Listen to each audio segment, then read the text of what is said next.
This is APYouthNet. Welcome to the APYouthNet talk show where we look at key issues regarding youth employment in Asia and the Pacific. From the International Labour Organization in Bangkok, I'm Matthew Koniak. Every day, 168 million children around the world go to work. They wake up and they go to mines, to farms, or on the street. Over half of them work in conditions that put their health and their safety at risk.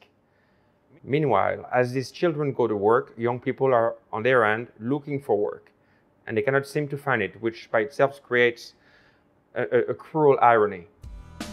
Making it longer, making it stronger, making it tall. But some people on the inside, people on the outside. This year, on the International Day Against Child Labor, which falls on June the 12th, the song Till Everyone Can See was released.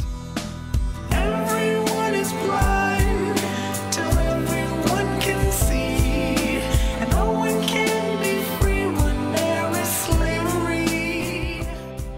It was written by Mike Einziger and Anne-Marie Simpson, and other celebrities also took part, including Pharrell Williams, Hans Zimmer, Travis Barker, Dominic Lewis, Liz, and Min Dang. In just over 2 weeks, audiences from more than 105 countries listened to the song, and more than 40,000 people have viewed the video on YouTube. And today, I'm very happy to welcome to the show Mike Einziger, who joins us from Los Angeles. Mike is the Grammy-nominated lead guitarist from the rock band Incubus, which has sold over 13 million albums worldwide. He was also the man behind the acoustic guitar on Avicii's 2013 worldwide hit, Wake Me Up. Mike, I'm very happy to have you on the show. Thank you so much. Thank you. Thanks for having me. I'll just start the show by asking you, is it the first time you're involved in this type of campaign, promoting a good cause for the UN or for any other organization, or have you done that before? Well, I've done some charity work with our band Incubus. We have a foundation called the Make Yourself Foundation, and we've been involved with quite a few philanthropic charity organizations. But this is the very first time that I've ever been involved with the UN or the ILO. So it's a big honor for me to be doing this and taking part in this campaign. And so what was your reaction when the ILO came in and they suggested that perhaps you could be writing a song on child labor? Is it some topic that you'd been thinking about before? Is it an issue that is close to you? I mean, it's definitely an issue that's close to me, but the task of writing a song addressing the issue of child labor, I think, is very difficult. So when the ILO first came to me to ask about writing a song, I wasn't sure how to do it, because it's just a very difficult topic to wrap into a song, and to be able to make the song enjoyable as well, and fun to listen to, and those are all really big challenges for me as a songwriter and as a musician. But I was very honored again to have the invitation, and thought that there's no way I would let that opportunity go away. And you did such a wonderful job, you and of course the members of the team that I just mentioned earlier. You did a very beautiful and powerful song. We heard parts of it in the intro. We have now here at the bottom of the screen the hyperlink to go straight to the song. And in this song, you talk about people on the inside, people on the outside. You talk about giving children of the world a brand new start. What are some of the key messages that you wanted to come out more strongly in that song? I mean, the lyrics, they do a really good job, I think, of summing up what we were trying to say very simply, in a very clear way. That, the young people of the world, we would just hope that they would have the opportunity to be children, and to do things that children love to do, and not to have disproportionate amount of responsibilities put on their shoulders. It's too much for any young person to have to endure that. So so that's the message. The message is our hope for young kids of the world to have a start of their own, where they can be children and play and go to school and learn and share with each other. That's our hope. And and that's the beauty of music, is that it can transcend all cultures and all geographic boundaries, and other people can sing the song. Maybe other people will make their own versions of the song. It's exciting to see what could happen with the music. And isn't that amazing when you think, like we were discussing before, we're talking about massive numbers, 168 million children. We're talking half of them involved in the worst form of child labor, which basically for many of them involves risks threatening their lives.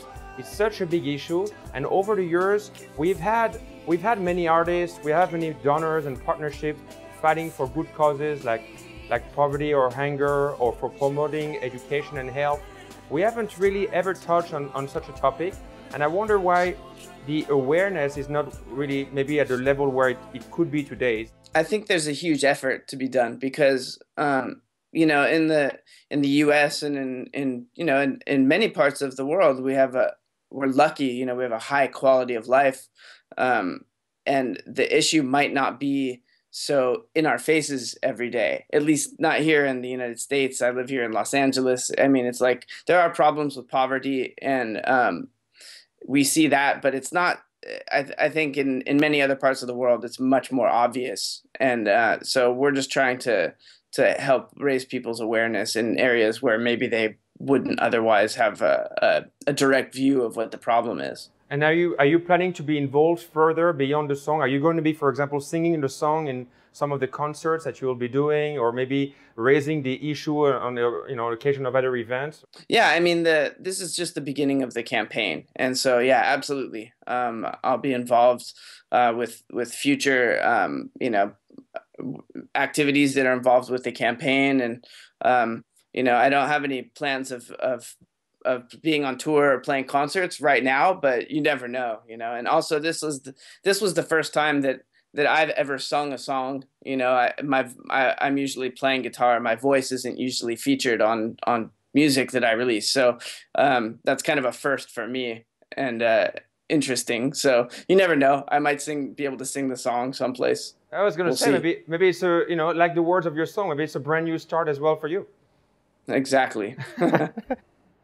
Before we come to the end of the show, if you don't mind, I just wanted to have a few words about you, because from what we've been reading, if what we have read is correct, you haven't attended much college at the beginning. You attended, I think, the Santa Monica College in Los Angeles. Then, despite some reluctance from your parents, you dropped out. You engaged into a career that we know has been extremely successful. You've done very well, and yet you decided, while you had achieved this success, to go back to school. Actually, not to any school, to Harvard. I think we have I saw you had a Harvard T-shirt right now. Yeah, I'm wearing my Harvard awesome. Science T-shirt. So why that move? I mean, it's unusual, but it's also the exact message we're trying to send. Lifelong learning, education. What happened in your particular situation?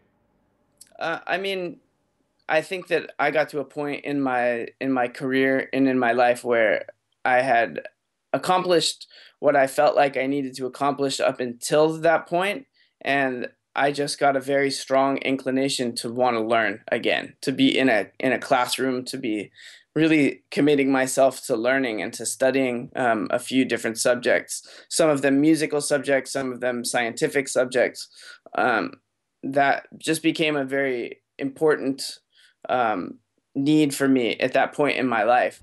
I'm just trying to do as many things in my life as I can, and learn as much as I can and share as much as I can. That's kind of the mantra that I like to live by. Look, I think it's been fantastic to have you on the show, Mike. Unless there is anything else that you wanted to say in terms of maybe a message for young people around the world who may be watching us. Well, I mean, just for all the young people who are watching, old people, anybody who's watching, just to get involved and to learn about the ILO and the work that the ILO is doing. It's really important, and also the people that helped put the song together and helped with all of the campaigning. Hans Zimmer and Pharrell Williams, Anne-Marie Simpson, Dominique and Liz and Min Dang and Travis Barker. All these people who lent their skills to the song and put their hearts into it, and all of us thank everybody who's supporting what we're doing, and we really appreciate it very much. Thank you again so much, Mike. And again, the song is Still Everyone Can See. You can see the link here. Wonderful song about child labor. Mike Einziger, thank you again for joining us on the ILO APYouthNet talk show. Great, thank you so much. And see you again next time. From Bangkok, I'm Matthew Koniak. Goodbye. This has been an APYouthNet production.